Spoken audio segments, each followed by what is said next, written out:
Good morning, Democrats, and everyone who doesn't want Trump to be president. Okay, I don't care if you voted for him or not, and now you realize it's a bad idea.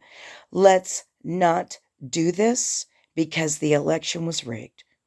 I have this information. I would like everyone that sees this video to watch it in its entirety and share it with 10 people.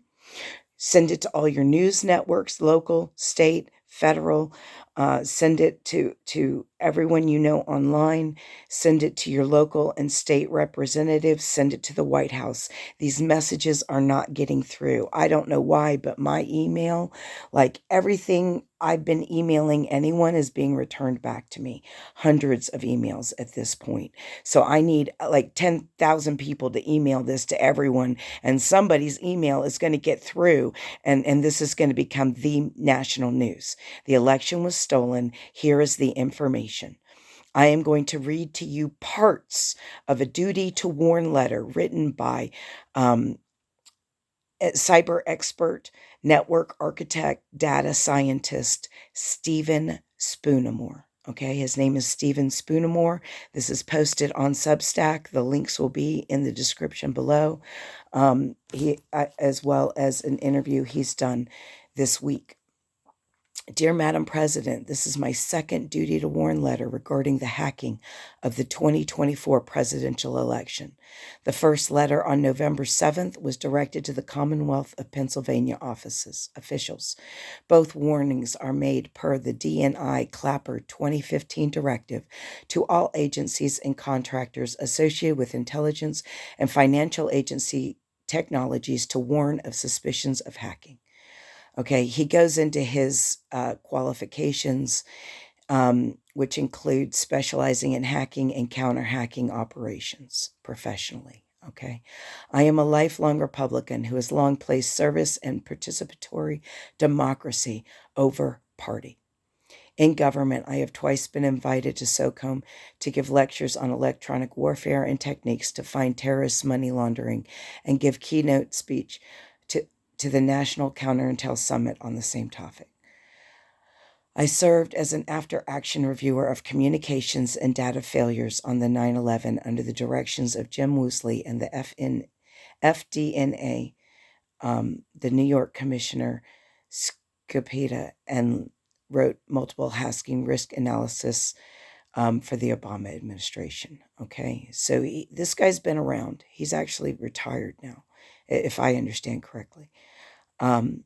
You should reverse, Vice President Harris, you should reverse your concession, call for both a full investigation of criminal activity and demand hand recounts in all 7 swing states.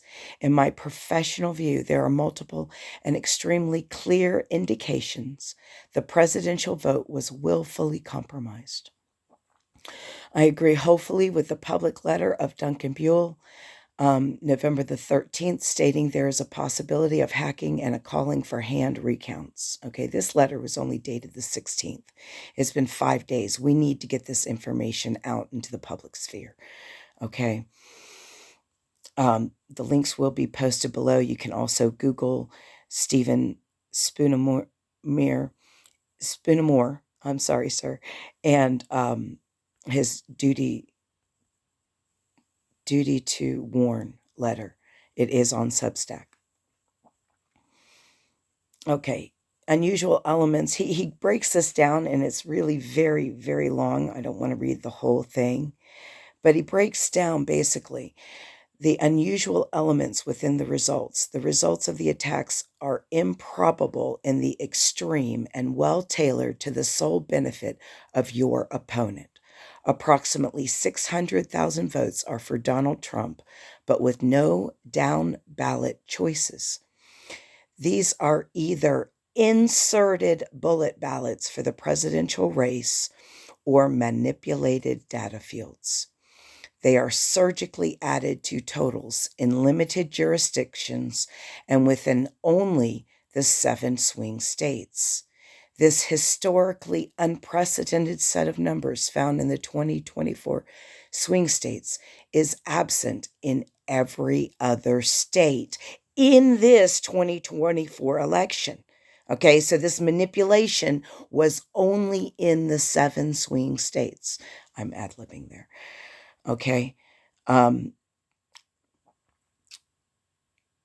This historically unprecedented set of numbers found in the 2024 swing states is absent in every other state. In Arizona, Michigan, North Carolina, and Wisconsin, the effects of these drop-off votes reverses the voter's will and, even more improbably, always pushes the winning margin beyond the mandatory recount numbers. It is a result too perfect for belief. It is bespoke and programmed outcome. Okay, I read that wrong. I'm sorry. It is a bespoke and programmed outcome. In other states, including Pennsylvania and Nevada, removing these strange and bespoke added votes, it appears Donald Trump may have won the cast vote, but within a margin which would force recounts. The inserted votes raise his totals to avoid any scrutiny during mandatory recount results, which would have slowed his claim on the presidency. In Georgia and Florida, the same pattern exists with unclear impact on the results. This attack is not technically difficult. It is modest in scale and would require modest and common computer programming skills, access to 10 to 100 tabulators, or to the handful of facilities programming them in advance. A credible database of voter ID of non-voters around which to create false ballots, perhaps as few as one, but more likely 3 to 5 human program managers. He goes into more detail, possibly human access to some tabulators during counting. If I were to lead this hack, I would expect to have a core team of 6 to 10 people and operating costs under 10 million with a timeline of 3 to 12 months. The tell, a historical absurd number of Trump-only bullet ballots or undervote ballots. There's always a handful of voters who cast a vote in one race which they care about and do not make any other selections on the ballot. These are called bullet ballots. In presidential races since 1980, these bullet ballots rarely account for more than 1% of the total votes, including in Mr. Trump's winning in 2016 election and losing 2020 election. And when they do, it warrants further investigation. In 2024, in the 43 non-swing state ballots, bullet ballots make up a nominal less than 1%. In the 7 swing states, the numbers are so high to be unbelievable, unprecedented, and demanding of further investigation. Here is analysis from totals as of late November the 12th. Okay, so these aren't even all the numbers necessarily. Arizona, 123,000, 7.2% of Trump's total vote, enough to reverse the outcome. Nevada, 43,000 votes, 5.5% total vote, Trump's total vote, enough to exceed recount threshold. It is my belief these 2 states have illegally added votes. For comparison, examine Trump's 2024 results in 3 states which border Arizona and Nevada. They have equally passionate Trump supporters, but have the normal level of drop-off or bullet ballots. Idaho had less than 2,000, or 0.03 of Trump's total. Oregon had less than 4,000, or 0.05 of Trump's total. Utah had less than 1,000, or 0.01 of Trump's total. In the case of Idaho and Utah, Trump was a runaway winner and had no need to add votes. In the case of Oregon, Miss Harris was a runaway winner, and adding votes to Trump's total would add risk without adding value. The same pattern of large numbers of drop-off votes or bullet ballots exist in the totals of Michigan, North Carolina, Pennsylvania, and Wisconsin. North Carolina is the most extreme. The public results indicate over 350,000 voters cast a bullet ballot for Trump and no other race, making up over 11% of Trump's votes in North Carolina. Okay, he then breaks down the letter of how he would do it. The hack part one, and that had to do with collecting the votes and how Elon did that, did different things that Elon was doing that would have fulfilled those requirements. Part of the two, matching the tabulations to the e-poll books, knowing that he had access to a lot of that stuff. I want to read this paragraph in its entirety. I appreciate that many people, even sophisticated people outside this field, think this hack is an impossible task. It is not. Just 8 weeks ago, the world watched a vastly larger and more complicated hack. Unknown hackers intercepted over 3,000 communication devices over 24 months, destined for use by Hamas across the entire Mideast. These devices all had additional software, hardware, and explosives inserted. The devices were then delivered to users and functioned normally for many months until hackers triggered the inserted series of exploits and therefore explosions. This hack, the entire world witnessed, was orders magnitudes more complicated than introducing Trump bullet ballots into at most 100 tabulation locations. I have personally managed full year-long operations in which hundreds of credit card point-of-sale devices were rebuilt with added hardware and software and inserted in order to discover fraudsters and money laundering. No one knew we were there. The users were never aware. The devices did their normal job processing credit cards for merchants, while they also did a hack job and helped my team and I root out criminals. The access, technical difficulty, and scale of these election hacks I am describing is less than either of these, but the effect is vastly greater. And the FBI has excellent people who could address this very quickly. This hack methodology may or may not have had some correlation with the series of bomb threats called in by Russian-affiliated assets.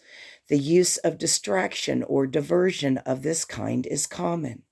My first thought was, and my thinking remains, these bomb threats were called into tabulation centers and precincts where the hackers had already planned to conduct ghost bullet ballot introductions. I believe they wanted a disruption in the chain of custody so lawyers could claim after the hacking events that the chain of custody on the ballots was flawed.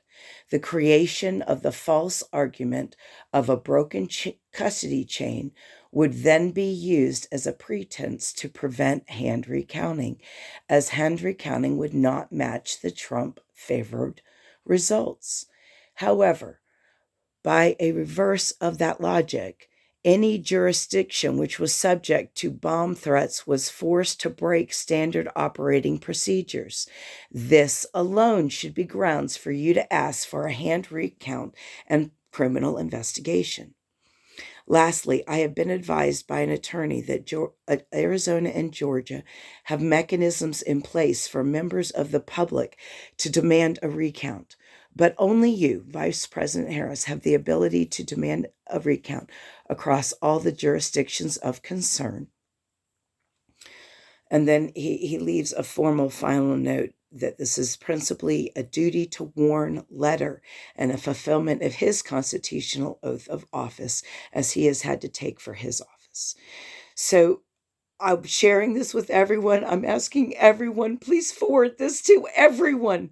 Send it to every news outlet you know of.